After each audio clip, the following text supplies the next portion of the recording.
Hi everyone, আসসালামু আলাইকুম। কেমন আছেন আপনারা? আশা করি সবাই ভালো আছেন। আলহামদুলিল্লাহ আমরা ভালো আছি। আর এই বুটের ডাল, তারপরে গাজর, আলু দিয়া চিকন করে ফুলে লেছি, এই যে ফুল দিয়ে, তারপরে দিয়ে ধনিয়া পাতা, কাঁচামরিচ, পেঁয়াজ ফুলে লেছি। ওখানে দিয়ে পাকোড়া বানাবো। এটি অনেক টেস্ট লাগে, খাইতে অনেক ভালো লাগে। বাসাটা রেখে দেখেন দেন এর মাখানোর পরে কত সুন্দর হয়েছে। অলরেডি একটি দিয়ে লাইছি। এই যে এই ডিবাট হলো বাজতে হয়।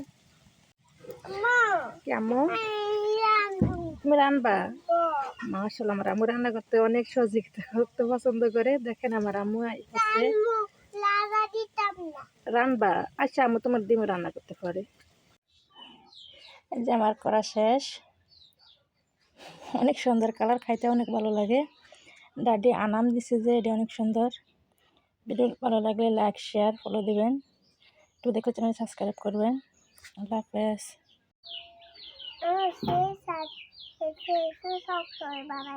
তোমাদের ফেজে সবসময় বানাতাম। আচ্ছা আম্মু বানান।